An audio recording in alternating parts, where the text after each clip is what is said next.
Stephen, this is such a lovely opportunity for us to be together, although virtually. Yes. You're such a familiar part of the Hallé's concerts. Our audience knows you well and has done for many years, and you've played so many different pieces with us. And I thought it would be a lovely opportunity for us to share some thoughts together and for you to fill in some of the things that perhaps people don't really know about you. The first thing to say, it seems to me, is that Manchester has a very special place in your life, doesn't it? Yes, well, I went to school there to Chetham's, and then I went to the Royal Northern College. And How old were you when you went to Chetham's? I suppose I would have been 10. I went to high school age, but I was actually a year. I went when I was 10, and I should have been in the final year of junior school. But at the time, you couldn't do music, strangely enough, in such a school as it is now, unless you were 11. So they put me ahead a year, not academically, but just so I could actually do music, which is why I went there in the first place. So of course, Chetham's is now such a splendid beacon of wonderful musical education.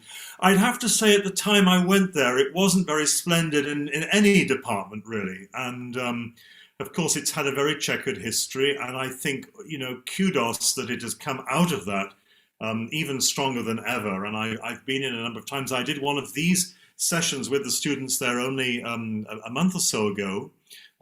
Did a sort of masterclass with them, and fantastic talent and such a great atmosphere. So I love going back now much more than I ever did when I actually went to school there. Yes, I can understand that. I wonder whether I would think the same. I sometimes go back to my old school down in Dorset, and where I was at school, you remember, with John Eliot Gardner briefly. Yes. And it's a beautiful place. But there are so many memories, and it was such a turbulent time for me, finding out about myself, learning about stuff in the world, and beginning to realize that I had to be a musician. But it was clear to you from very early on, was it? Well, I think so, Mark. We had no music in the home at all, no musical instruments. We had a few records. I remember Kenneth McKellar, the Scottish. Absolutely, I remember him too. Yeah. I think we had a Frank Sinatra record. We had The Sound of Music. It had just come out. This was the mid-60s. And really, that was about it. Music was not at all there in my home. I had an aunt who lived quite close by, and she had a piano. And we'd go and visit her, and I would play things on the piano. In fact, I just found some notebooks of my father interesting recently, because I'm writing something about all these years. And he speaks about how I went up to the piano and played chords rather than notes, which I thought was a rather interesting observation. But anyway, these chords led to me begging my parents to buy me a piano, and they said no for the longest time. And eventually they bought a little toy piano, 1 octave, and that was not very satisfactory.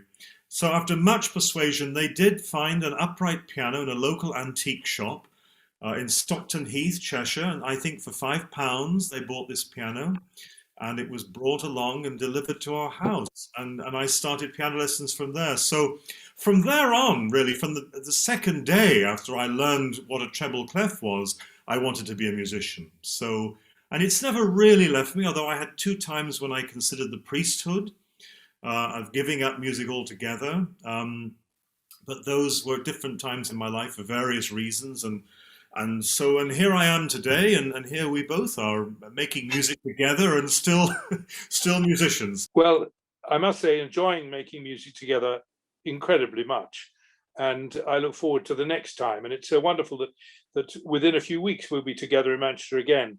Yeah. And we never expected it, did we? Now, and suddenly it's happened. We're both free. We're both in Manchester.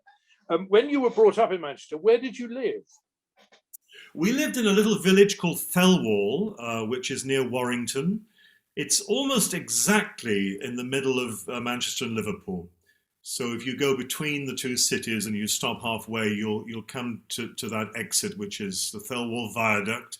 And there is Thelwall, a little village founded in the 10th century, I think, by King Edward the Elder. And yeah, that's where I went to Thelwall County Primary School. I actually wasn't born there. I was born on the Wirral, and I was there till I was about 5, and then we moved to Thelwall because my father was a technical rep for British Steele, and he drove all over the north of the country looking after people's metal problems in various situations. And this was very well placed for the motorway because we had access to the M6 and the M56, and he could get all over the north of the country easily. So we chose this spot for that reason, really. And I lived there from the age of 5 till the age of 15. My great uncle, worked in Manchester. Did I ever tell you this? I can't remember. And he wrote music for the pupils of Chet's. Yes, this is Norman Cocker, isn't it? I think you did tell me about him. Did you know it? You didn't sing any of his music, did you? I mean, there's a very famous organ voluntary, isn't there? But is it? Oh yes, trumpet something. No, the tuba tune. It's tuba called. Tune, that's the one. And yes. Everybody used to snigger when I was a chorister at Canterbury when the organist played this as we were processing out. Everybody knew that I was, like half responsible for this rather trivial tune. But it's still played at weddings all over the world. No, he was great. He was a great character, actually, and he wrote music for the choir at Chet's. When you became a pianist, were you aware, Stephen, at that time, that there were so many other creative things that appealed to you? I mean, now you write poems, you write stories, perhaps even novels, I'm not sure, and you paint. I mean, was all this there from it, or has this come gradually? Oh, it's difficult to say, really, Mark. I always loved words, probably more than music at school. I liked nothing more than being asked to write an essay on some subject and being creative and going off into wild directions. And indeed, yes, I have written a novel, and that was a real.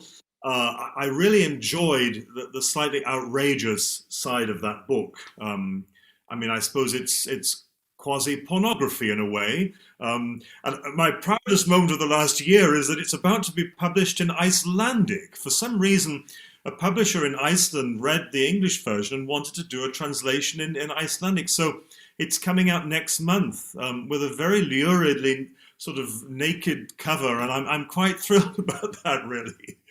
But I think there's an element of the outrageous that's in every artist, actually. I mean, not in that way, but I think the sense of being on stage and of not shocking so much, but alerting people to something wonderful that's happening in the music is part of the spirit that drives us all.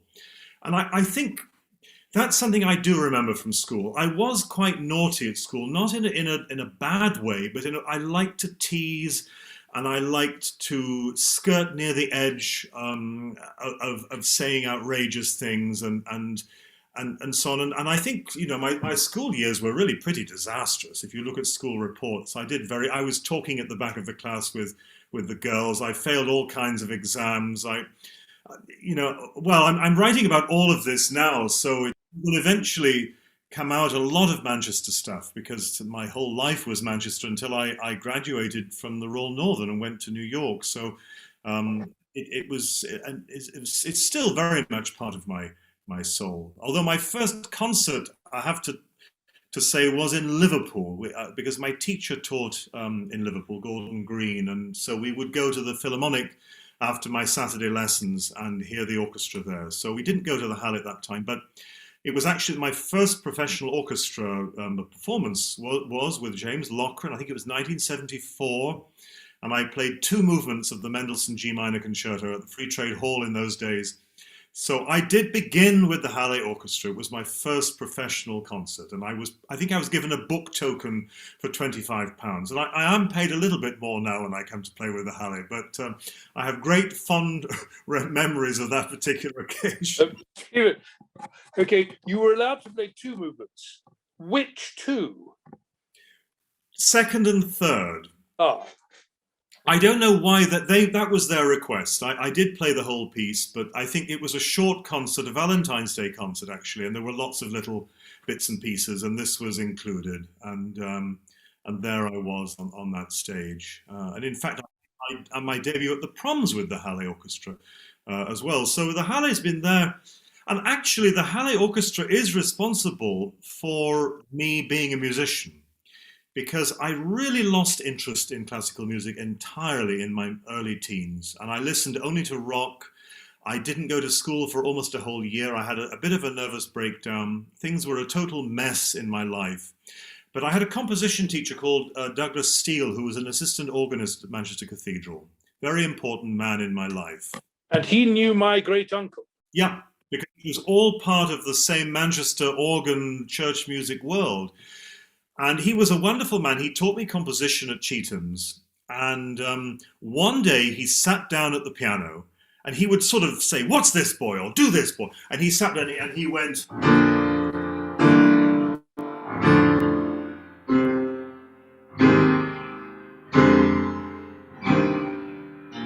The chords from Gerontius, of course, the priest, when Gerontius has just died and the priest is about to come in and sing his first solo. And these chords struck an incredible vibration in I'd have to say, my soul. And I said to him, "What is that music?" And he said, "It's the dream of Gerontius, my boy. Go and buy the recording with Barbarolli and the Hallé Orchestra and get to know this wonderful piece." So I did exactly that. I left school and I walked down Deansgate to Forsyth's and I bought the box set of LPs and the Novello blue and white score. And I fell in love with the piece. And I can honestly say that it turned me around from only listening to Led Zeppelin to something a little bit different. I was going to say more serious, but I don't want to undermine Led Zeppelin's wonderful world of its own, but it changed the direction of my life. And actually it ended up a few years later in my becoming a Catholic, because I first learned about Catholicism through that very piece. I'd never heard, I thought, well, I came from an orange Liverpool family, you know, the orange Protestant world when Catholics were all going to hell and everything else at that time. My grandmother would have stones thrown at her on the street by the Catholics, and then she would throw stones at the Catholic. So that world of Liverpool in the first decades of the 20th century was very, religion and politics were incredibly entwined, as they were in Belfast, you know, right through the 70s and 80s. Yeah. So that was the world. And in fact, when I first became interested in Catholicism, my family were absolutely horrified at this. My grandmother said, "If you become a Catholic, I will never speak to you again." So, but actually it all worked out fine in the end. But so the Hallé Orchestra is right there at some of the most important crossroads of my life. Well, that's very moving. That's really lovely to know that. There's one interesting thing about what you've said, a tiny detail. I wonder, was Douglas Steele a Protestant and not a Catholic? Perhaps he was, I don't know. But yes. Were you taught, do you think, by mimicking, to say the dream of Gerontius and not Gerontius? No, I've switched over the last few years. And even in this interview, I think I began by saying Gerontius because that's what I always used to say. And I don't know, what is there a definitive answer to that question? No, I think we know that Elgar himself said the soft G, the Gerontius. My belief is that it's a reflection on where you are in your faith. And I think if you are more Catholic, you say the soft, more Latin G. Right. And the hard G is a more Protestant. And I never knew that people said Gerontius until quite late on. I learnt Gerontius. And interestingly, you know, in the middle of the 60s, it was an O-level set work, a GCSE set work. Yeah. And that's how I first came across it. And I remember actually as a chorister a few years earlier, perhaps 5 years earlier, at Canterbury, where I was a chorister, going to a performance of it. And of course, you know, being overwhelmed by the scale of the music and the sound world, much, much greater than a little cathedral choir. And it was a very educational work for me too. But to have it at that age as a set work in your GCSE, I couldn't get it. And our music teacher couldn't get it either. And it was no preparation at all for Elgar. And he's an interesting figure in our lives, isn't he? I mean, he didn't write so much piano music, but the combination of his father's Catholic job in Worcester and him being brought gently into the Roman Catholic faith and him being very, very unsure that that's where he wanted to stay, his tussle with it is, of course, very familiar, isn't it? And I think a lot of people in England were appalled, perhaps some of them, that he set these very famous Roman words for the dream of Gerontius. And he tried very hard in the Apostles and the Kingdom to be more Anglican and choose the words from the Bible. And this was a problem for me because there was a lot of the words when I was young in Gerontius that I didn't understand. I didn't get it. It seemed to me to be so full of perfume, and incense, smells and bells, as we say, But the music, of course, is so human and so powerful. Yes, I mean, I think it was partly for me just knowing that Cardinal Newman had been an Anglican and became a Catholic. To me, that concept of converting to Catholicism was completely, I just didn't know anything about that, because to me, Catholics were born that way. They were Irish or Italian, or it was a foreign world. And I think this is something that is hard to believe today or to realize. But I had the final stage of that in English cultural life. Now, Douglas Steele was an Anglican, high Anglican, an Anglo-Catholic, but very sympathetic to that world, as many Anglo-Catholics are. He was an extraordinary man. I've written about him also in this book and before, but he was an assistant to Beecham and to Bruno Walter before the war. But he had a terrible war in that I believe he brought down a plane he was radar work, and he made some wrong call, and it resulted in and he just had a nervous breakdown from which he never recovered. And so this brilliant man, also quite an interesting composer, he ended up teaching, I think, at Stockport Grammar School, really for his whole professional life. And then after he retired, he was brought into Chetham's to play for some of the singing teachers, teach a little bit here and there. He was quite crazy, actually, and more. So I used to go and visit him in his home in Didsbury, and it was extraordinary. He'd have these notices pinned on the staircase: "Don't trip," or "Whatever you do, don't trip." And you were reading these going up the stairs, and actually, it was all you could do not to trip.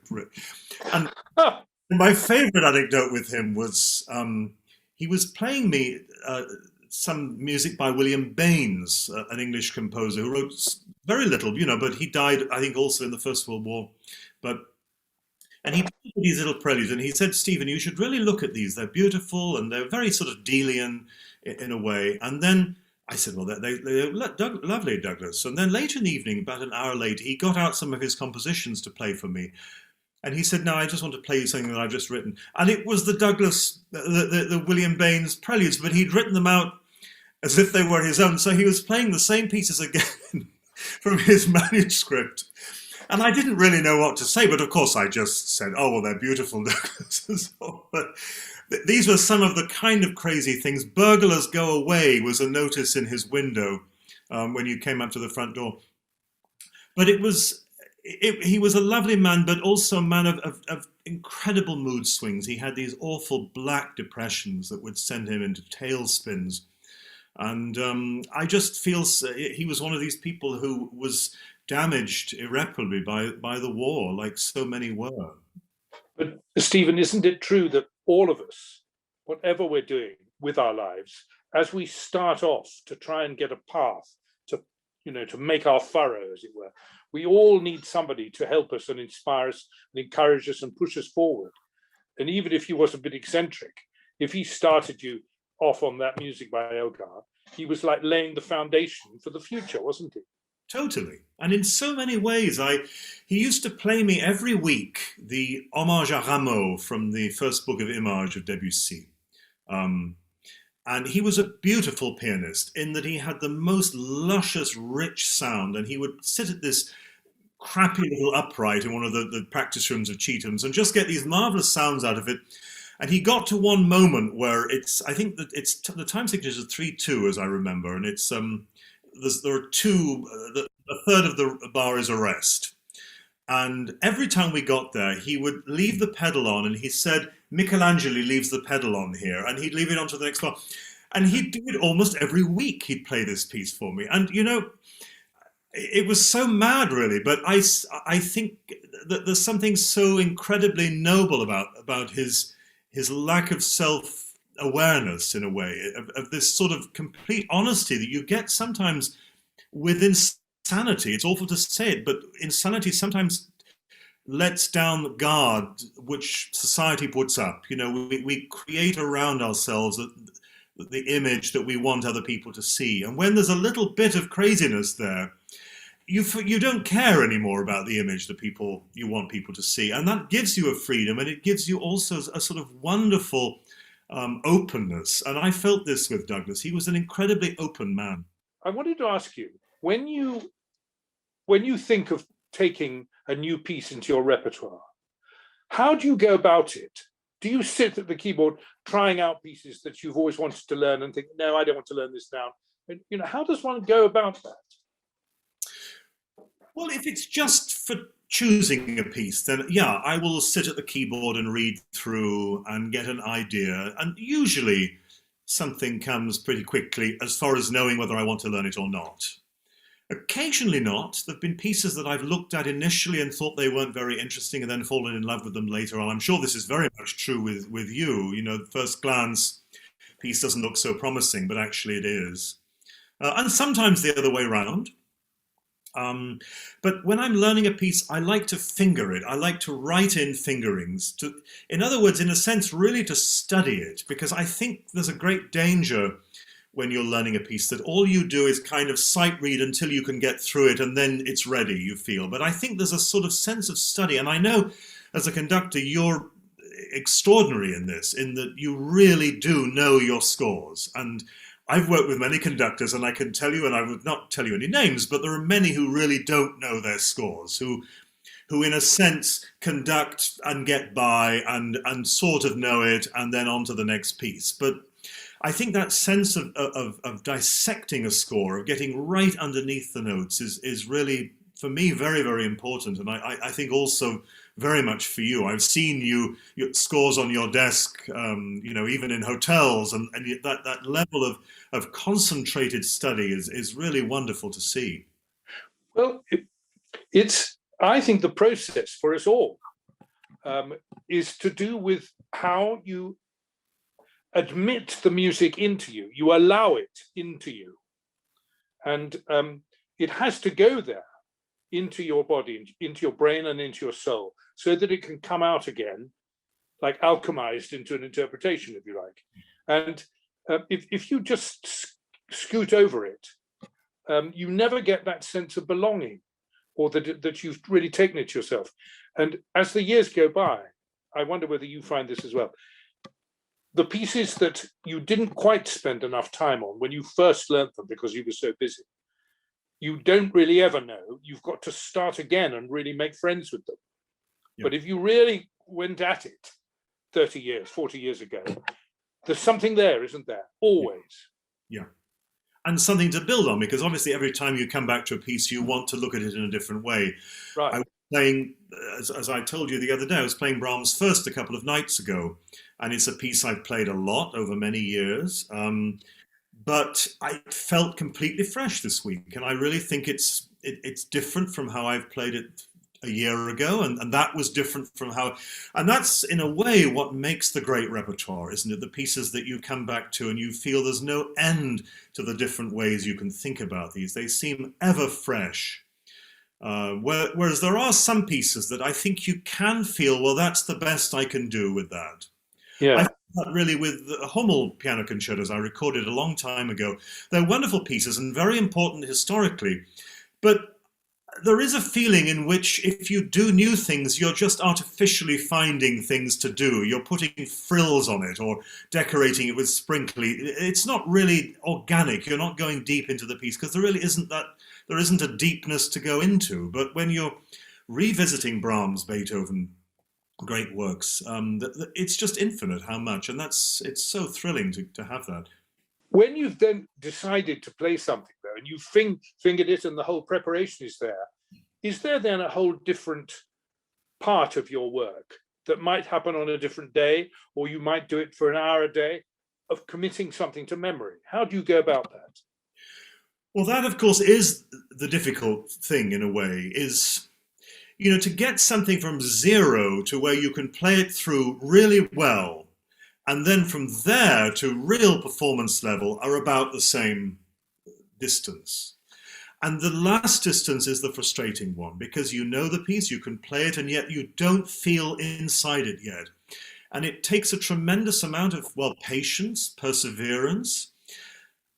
It's also incredibly frustrating sometimes because that final, the difference between running a mile in 3 minutes or 2 minutes 50 seconds is very small, but it's the difference between an Olympic medal and just somebody who's very good at the local sports club. I mean, we're talking seconds in difference, or meters in difference if you're throwing the javelin or whatever it is. And yet, to get that level of perfection really is in a way what it's about, and what you're working for.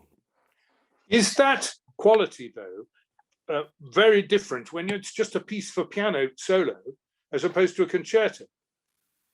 Well, I think that it's always different when you're playing alone than when you're playing with any other people, whether it's one violinist or an orchestra of 80 people. When you're alone, you can take it in any direction you want. When you're with someone else, it's a joint enterprise. And so that does make it different. It makes it both better and worse. I mean, the better is that you are inspired by the people or the person you're playing with to do new things yourself and to reach different kinds of heights. The worse is that sometimes you want to go in a particular direction, the other person or people don't, and then you're stuck and you feel that, I've certainly had that experience with concertos, working with in situations when it was just not the sort of interpretation I wanted. And I mean, the most straightforward thing is a tempo. If you have a disagreement with a tempo with a conductor, it can completely undermine the whole concept you have of a piece. I'm sure you've had this yourself. I mean, just recently thinking about playing the Beethoven Fourth Concerto, the tempo that you choose for the first movement of that makes an enormous difference to the way you phrase the very subject that fills every bar. It's an allegro moderato. If it's too fast, you can't lean to the downbeat in the way that maybe you want to and you've worked for months to. And so little things like that make a big difference. Yes. Now I have had some feelings over the years of difficulty of meeting in the middle, as it were. What about chamber music? Do you ever have time for it? Because it's such a wonderful repertoire, isn't it? It's incredible. I've done a lot over the years. In recent years, I've been doing a lot of composing, and so something had to go. I couldn't do everything, and so chamber music tends to take up a lot of time with rehearsals, and often it takes place at summer festivals where, they'll say, well, could you do 2 Brahms trios and 3 Beethoven violins? And, you end up with an enormous repertoire, and there just isn't the time. And so I've kind of put it a little bit to the side. In fact, the most recent CD that I released was the Elgar Violin Sonata with Renaud Capuçon. So that was a wonderful recent project. It's a piece I learned last year during the lockdown. I'd never played it before. We recorded it when the first break from the lockdown came. And that was great. And that's a wonderful piece. We were talking about Elgar not writing for the piano. Well, he wrote that, of course, and he also wrote the wonderful quintet, which I've also... Quintet, yeah. Quintet. Which I adore. And I learned to love the violin sonata. So, yeah, I would like to do more chamber music in the future, but it just is difficult. In fact, before we started this conversation, I was just putting the final editing touches to my string quartet, which has got to go off next week to the players for them to learn. And that's been a joy over the last 18 months of work. And I love the fact that the time that I had, I wasn't thinking, oh, yes, I'm meant to be learning that, Martineau trio or whatever it was, that I could just focus on what I was writing. So now, you're surrounded in this room where you are, which is obviously your music room, by these canvases, by these paintings. And you paint as well, do you? How do you find time for that? I fiddle around and have fun at the end of the day. I usually do it literally at the end of a working day. So if I get to sort of 5:30 and I'm frustrated and tired and I've been doing all of the work that we're talking about and dissecting details, I just find that I love to throw paint around the room, and some of it lands on the canvas and some of it lands on my trousers. And I find it tremendously relaxing in a kind of energetic way. So, but I haven't done any for a good year or so. But yeah, but it's a great joy of mine. I've done quite a lot over the years. And when you're away from home, is that when you write? You write poems, perhaps, when you're away, do you? Yeah, I do write quite a lot. Hotel rooms, airplanes. I don't watch TV in hotels. No, Almost, I I don't. just feel if I did, it would eat up all of that time, and I would probably be rather depressed somehow. So I'd rather read or go out, or I mean, reading is the great joy of traveling. In fact, the things that make the trips wonderful for me are at the end of whatever's been going on is to go to a nice restaurant, have a lovely meal with a book and a glass of wine. And that's the one thing that we can't do at the moment, which actually I was just in Bournemouth this week. And to be in a hotel and not to be able to go to a restaurant and do that, I thought, well, I'm not sure I could live this life if I didn't have, Yeah. because I felt in the hotel room ordering in food from Deliveroo and not being able to do those things, it felt really very lonely, actually, I have to say. Which is interesting, isn't it? Because so many of our friends and the general public always feel that it must be so lonely to have to go out and find a meal for yourself in the evening. And I agree with you completely. I enjoy it so much. I mean, I learned to do it when I first worked in East Germany, in East Berlin, before the wall came down. And I would be quite late at night because we didn't finish rehearsing until 10. I would go and, before the restaurants closed, go and take a book and sit there. And it was so relaxing, and it was fun. And I love it. I mean, I've done it all over the world in different countries, different places. Yeah. And I don't find it lonely at all. No. I treasure it. I think that sense of being, and I like being alone for meals. I mean, I also, if I'm with a friend, it's great. Like we've had wonderful meals over. We've had wonderful meals. Yeah. I remember Turin, not Turin. Great things. But I'm quite happy being on my own with a book, as long as there are other people in the restaurant, different tables, and it's not too noisy with music going on and so on. But just right. That wonderful sense of quietness, of other people around and yet not actually at your table. I find that whether it's being an only child, I don't know, but that to me is really one of the greatest things about traveling around, as well as, of course, seeing other wonderful cities and art museums and friends. And I think that's one side of this present period that's been the greatest loss. Of course, the music making, that goes without saying, but it's all the little things. It's going to cities that we've been to before and remembering, yes, that wonderful place with the coffee, or that wonderful little street with the strange windows in that apartment. All of that side of it, which makes our lives so rich. I entirely agree. I shall never forget that when I was East Berlin, and I was there for a long time, I used to very often go to this restaurant in a hotel near where I was living, where you could pay with Western marks. If I had some Western marks, and of course East marks was such a problem because they were worth nothing if you were going to try and change them back. So any that I earned there, I had to leave there. When I left East Berlin, I was an East German millionaire, but it was to no avail. And I remember going up to this restaurant and ordering my dinner and sitting down and reading and being very happy. And then this guy would come in and start playing the organ. There was a sort of cinema organ in the restaurant. He would be on certain shifts. And what would happen was that he would set a percussion effect that was part of the organ going, like chum chum, chum chum, there was a rhythmic accompaniment, and he would start playing, a lovely popular tune with it. But he would get very bored and fail to remember that he got this tempo.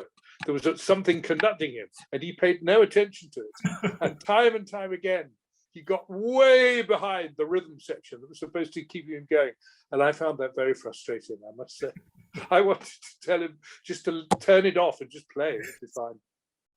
I wanted to ask you about the way you balance all the different parts of your life. I mean, you have a most wonderful partner. I'm very fond of Dennis, and he's very busy, isn't he? Yeah. And how does the sharing part of your life go? Is it hard, or does it just take its own momentum? Well, I think it's always been the same since we met. You know, it's not like it became different during our relationship. So we've been together now just over 18 years, and so his career has developed, from nothing to what it is now. And I mean, he's now director of his company and is doing very well. And thank goodness for the visual arts, because they've been going strong throughout the whole of this lockdown. And so he's been working completely normally and being paid completely normally. Nothing has changed at all, which has been great. But as far as balancing things, it's hard to say. If you told me we'd have to live together every single day for a year, as we just are coming out of, I mean, I wouldn't have been horrified at the idea, but I would have thought, well, we'll see how this works. You know, will it work out? Because we've never had that. We've never been together for more than a couple of weeks before I've been away and so on. But actually, it's been really lovely. And I almost fear now going back to the normal life when eventually we will, and looking at the diary and various traveling plans ahead of being away for a month here or a month. I don't know. I'm not sure what it's going to be like. You must have a similar feeling. You know, what will it be to have that suitcase out, most weeks of the year? Yes, one of the things that has been most rewarding about these 20 years I've been in Manchester has been feeling that I have another home there. Yeah. And it's set up for me. So it's not like a visit somewhere where I don't know what I'm going to. And I just have enormous numbers of pairs of socks and shirts and jerseys, half of them in Manchester and half of them in London. But you're right, for the sharing of a relationship, this last year has been an extraordinary, unusual experience from many points of view. I mean, of course, for me to be with Mandy, my wife, every day has been absolutely wonderful. And of course, we got on each other's nerves from time to time, probably more me on hers than her on me. But it's brought us close together. It's brought us as a family close together, which is lovely. But there's another aspect about it. I wonder whether you found this as well. To watch the seasons change day after day is a very, very special thing for us, because we're never in one place long enough. And there have been so many times where my schedule has taken me away and I've totally missed the flowering of the, whatever it is. Some wonderful plants, like we've got some beautiful flowers in the garden, shrubs and things, and they've passed their best. Or the camellias, which start to come out first of all, are so beautiful for such a short time. Or the wisteria, looks so magnificent for 10 days. And if I'm away, I miss it. Yeah. And last year, I saw every moment of it.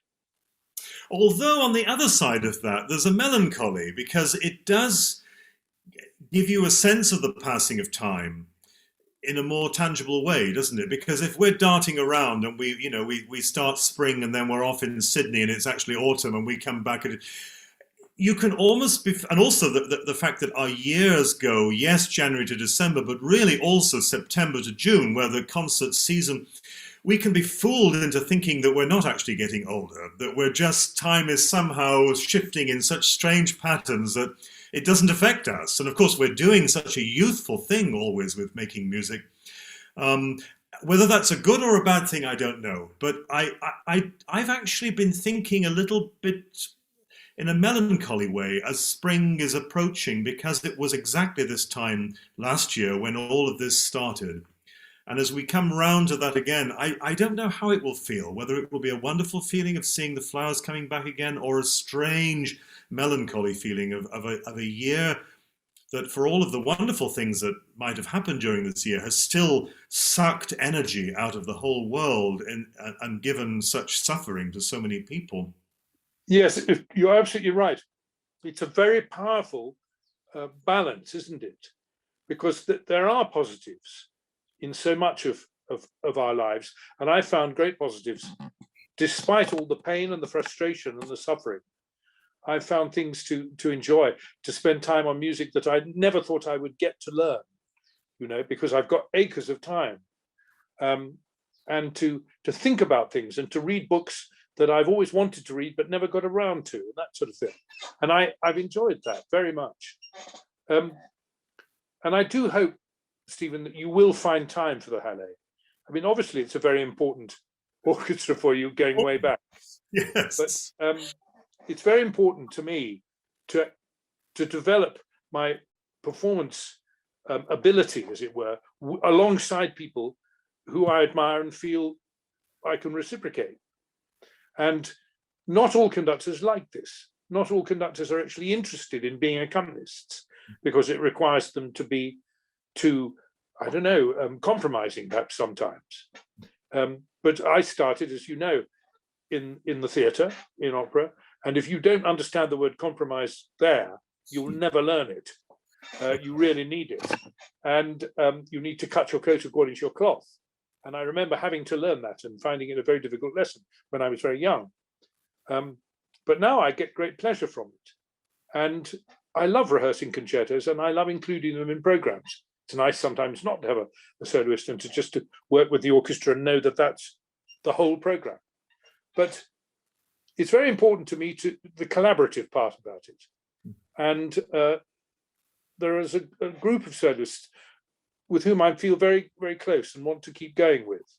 And we must make sure that there are plenty of times in the diary for us to work together again. Always, Mark. Well, I was trying to think which was the first.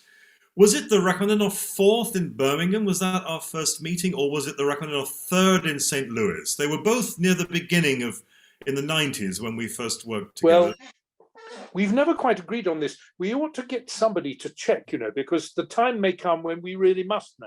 Yes. Do you No, that wasn't you. But do you not remember playing the Jeune Homme at the Proms? I didn't remember it was with you. I do remember playing it there, but I thought it was Maximiuk somehow. And the Scottish BBC. Not that you look like Maximiuk, but maybe that was another occasion.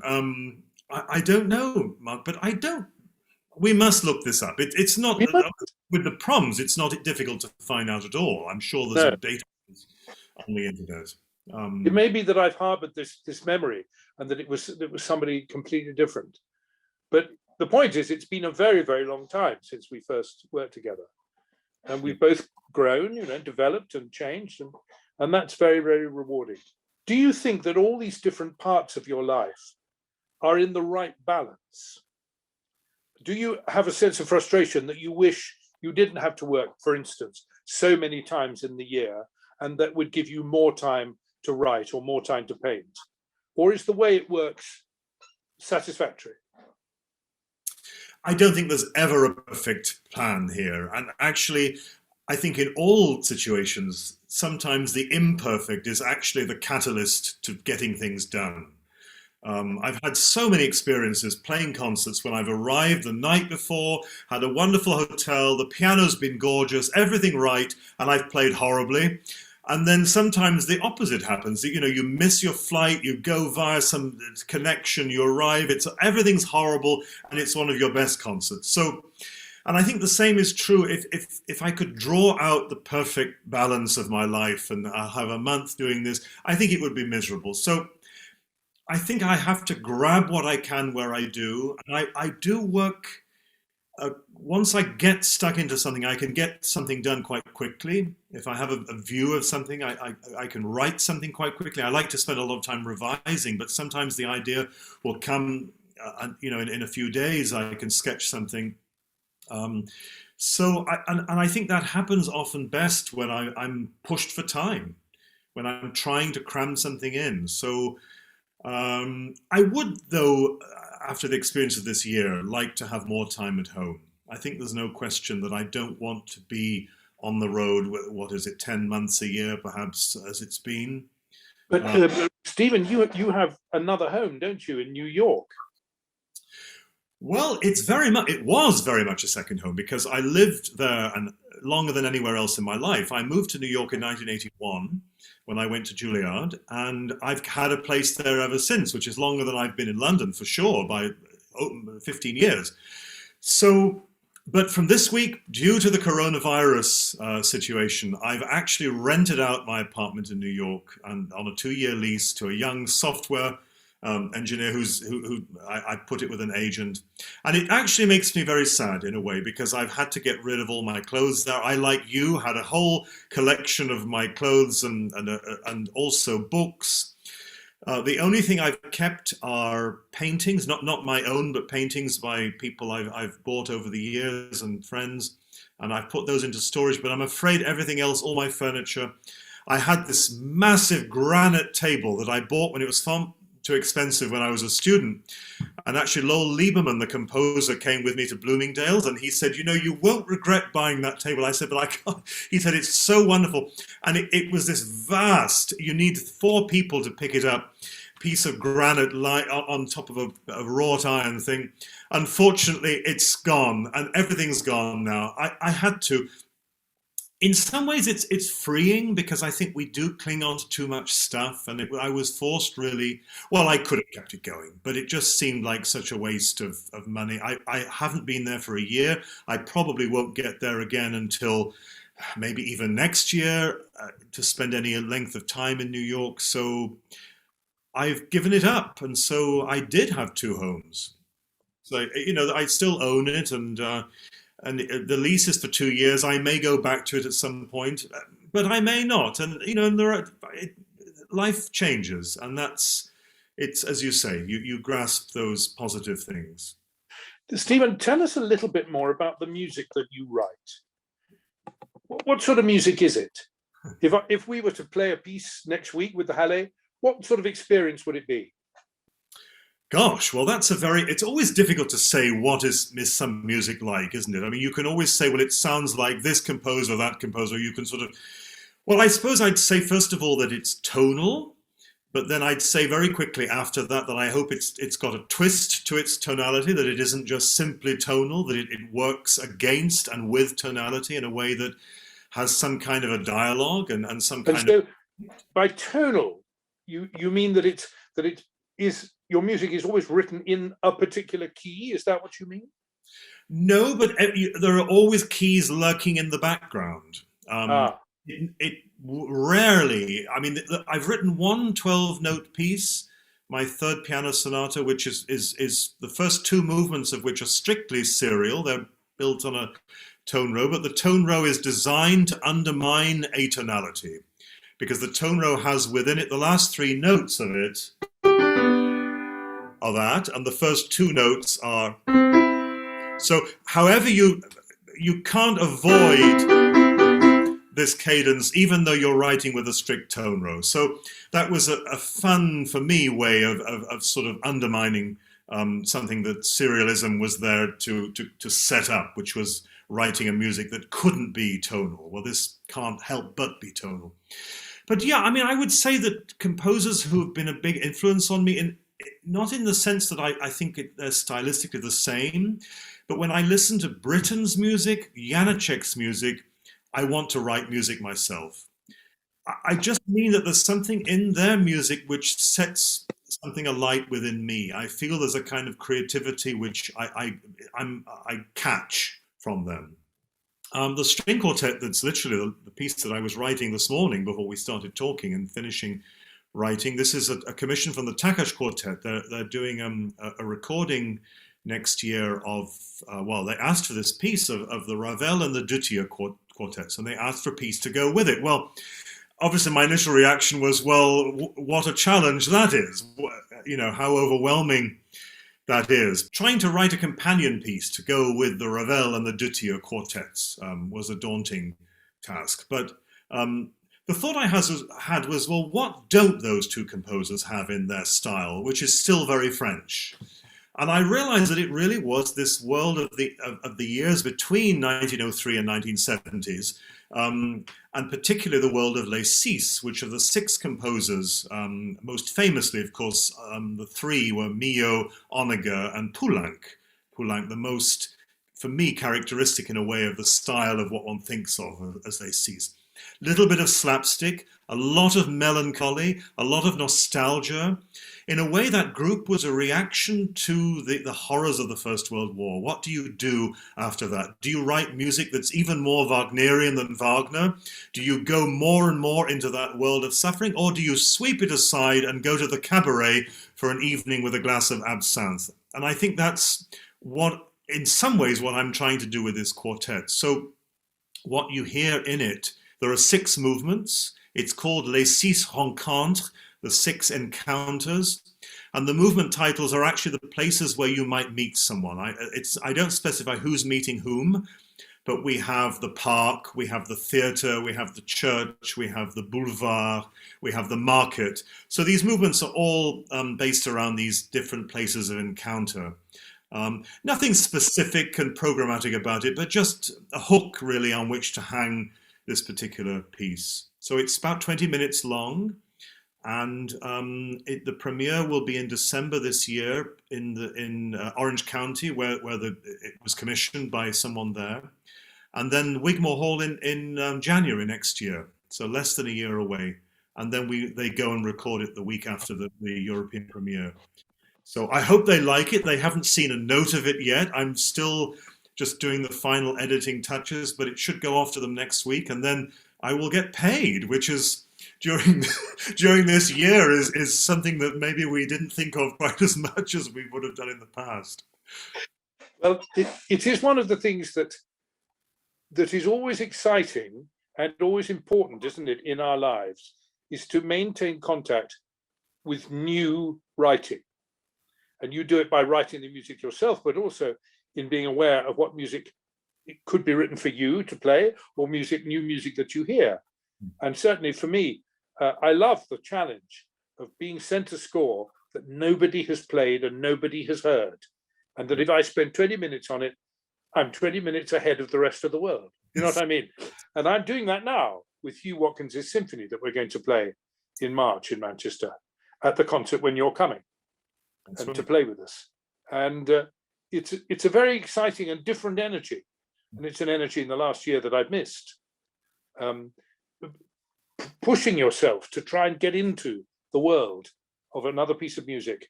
And nobody can help. You've just got to find your way.